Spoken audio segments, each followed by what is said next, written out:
Welcome, everybody. The NFL Draft is this week. I'm Joe with the Game House. Today, we'll be doing an updated Washington Commanders 2024 NFL Mock Draft.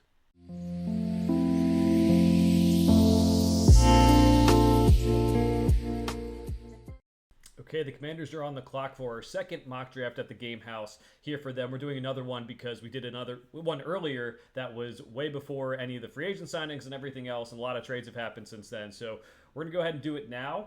We're using the NFL Mock Draft Database Simulator. There are some weird players who fall in this simulator, but I do like it because it meshes all big boards from around the internet. You don't just get one site's big board. It's kind of a cumulative thing. So let's get to it. We're also going to be rejecting all trades as we go along here, although it might be beneficial for some of these teams to trade down.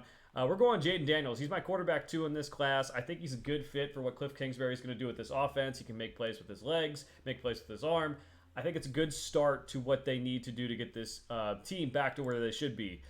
Next pick, I'm really intrigued by Tyler Guyton. He's a guy I'm way higher on. I think he's 14th on my big board, somewhere around there. And just a lot of physical tools. They could use another offensive lineman, but I also know they need corners and edge rushers. So I think if we do take Tyler Guyton, hopefully we get some guys who are going to be available in these next 3 picks, or even 4 picks, top 100 picks that can help us out. But let's go Tyler Guyton. I do think he's a value at that rate. He's really raw, but a very good offensive lineman. And we can come down here. We can get Ennis Rakestraw, kind of a skinny corner, but I think he can play pretty well in the NFL. Even though he is a little bit skinny, he can add weight to his frame. You have to get a corner. There's just not many, not many corners on this roster that I feel very comfortable with. And then we'll come down and we will get Adisa Isaac. Jonah Ellis is also a guy who has a lot of production, but Adisa Isaac had a lot of production. Chop Robinson got all the headlines because he tests well.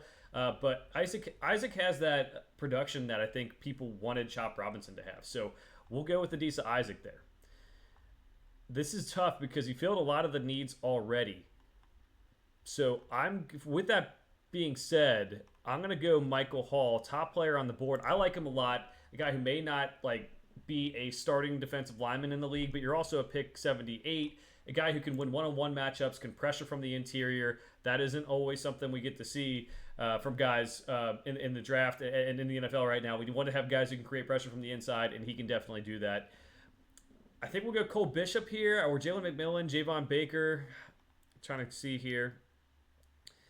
All right, let's go to Devontae Walker. I'm a little bit higher than them on Devontae Walker. I don't think he had the cleanest season, but he also had some off-the-field stuff. He was trying to transfer in North Carolina, wasn't always eligible. You have 2 solid wide receivers right now. Get a third one. Help your rookie quarterback out as much as possible, and maybe you can get some guys later on to help you at the safety spot for depth purposes. Let's go Trevin Wallace, the linebacker out of Kentucky. I think he's a guy, very good athlete, but sometimes more reactive than proactive and seeing things in the way that he should. I think he could be a good special teams player at the very least.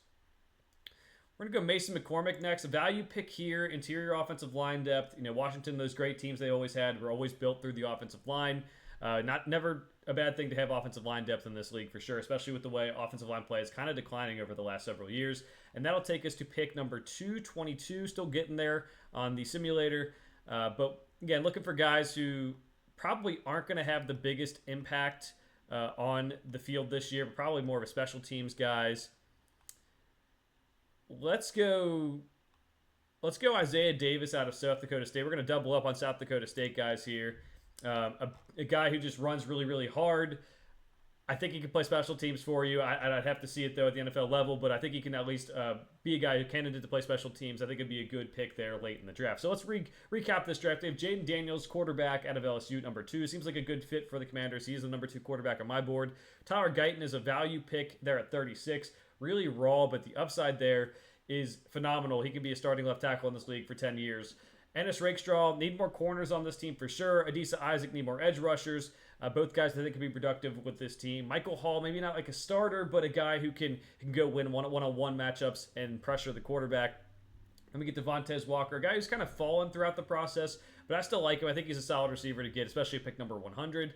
Trevin Wallace, the linebacker out of Kentucky, a good athlete who can probably play special teams at the very least for you. Mason McCormick for interior offensive line depth, and Isaiah Davis, the other guy out of South Dakota State, the running back who runs very, very hard, who can help with special teams. So that is the Commanders' updated 2024 NFL mock draft on the Mock Draft Simulator. Let me know what you think of this draft in the comments below. We'll be doing every team as we go along. So now, thanks for watching. We'll see you guys next time.